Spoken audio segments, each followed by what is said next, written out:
Joining us this morning is Dov Wilker, the Regional Director for the American Jewish Committee. And Dov, it's a pleasure to have you on our show. Good morning. Morning. Thank you for having me. You work tirelessly to try to combat anti-Semitism. Your reaction when you heard this story, certainly as we eventually found out that this young, beautiful couple expected to get engaged this week, what was your reaction when this news broke?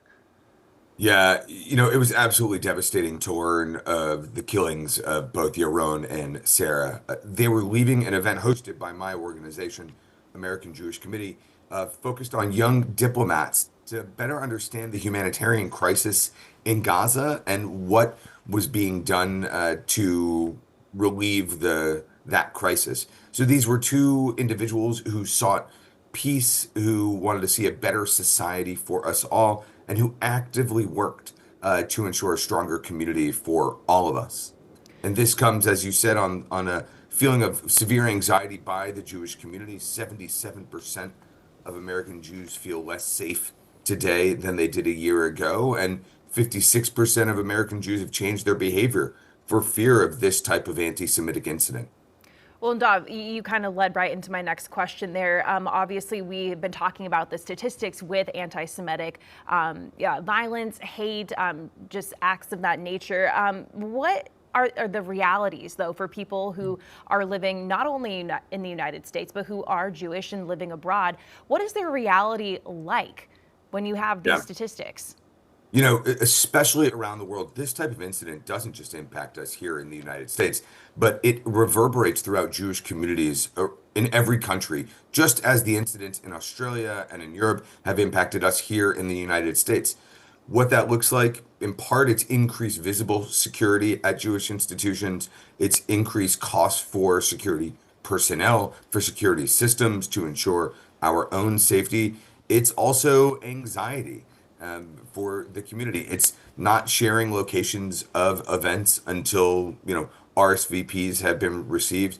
It's sort of trying to understand what we need to do in terms of counseling, the mental health aspect of this. What you're really seeing is a whole community impact on the Jewish community. And sadly, it's impacting people of all ages. I mean, these two young people were 26, 27 years old. I mean, they're young professionals. So it's impacting the entire community across the ages, regardless of where they are living. Now, my question for you is, as Jewish people, we've seen an 893% increase in anti-Semitic crimes over the past decade. We see the synagogue here in Charlotte where they only have one entrance open now. Their main entrance is the only one open because they're too worried about people coming in, bad actors. What should Jewish people do? How should they act? How should they talk about the war in Gaza? Because a lot of people, as you mentioned, don't even feel safe wearing their Star of David out. Yeah, part of this is about identifying as Jewish. So I proudly wear my yellow hostage pin. I wear this dog tag to represent the hostages, the 58 hostages that are being held captive in Gaza for nearly 600 days. The second is to be visible, right? To wear things that identify them as Jewish, to talk about it, to talk with their non-Jewish friends and neighbors, let them know how they are feeling.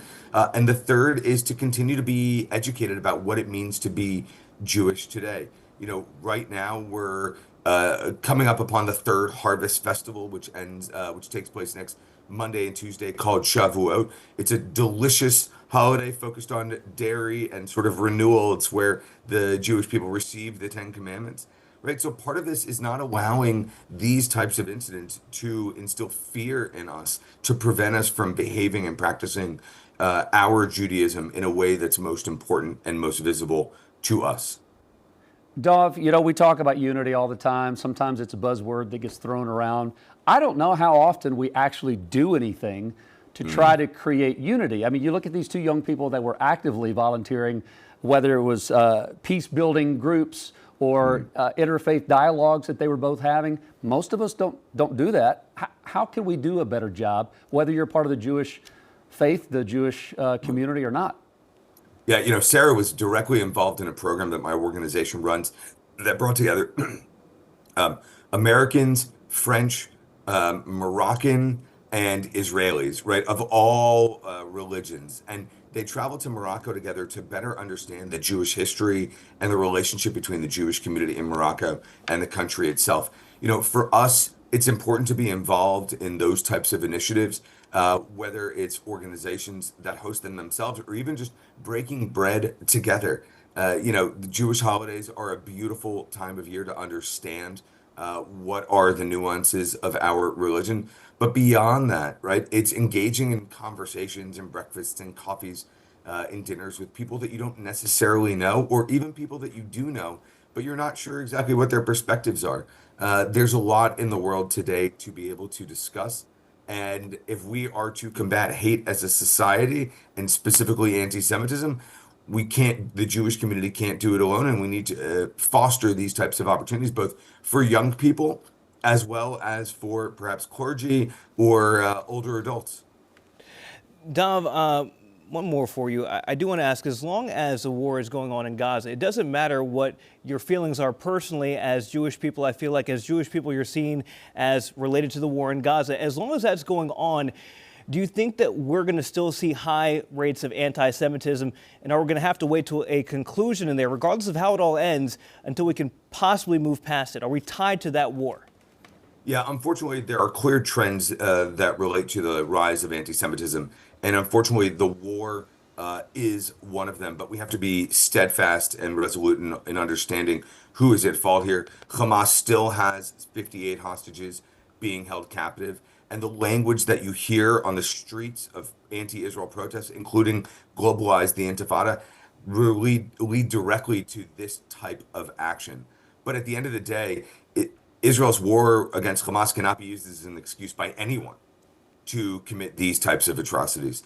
And so our hope is that the hostages are freed, that the war comes to an end, and that the pain that both the Palestinian people and Israelis are experiencing over the past nearly 600 days comes to a conclusion quickly. All right, Dov Wilker, again, Regional Director with American Jewish Committee out of Atlanta. Thank you for your time today, for what you're doing for those families that are hurting and all of the Jewish communities. We appreciate your time this morning. Thank you for having me.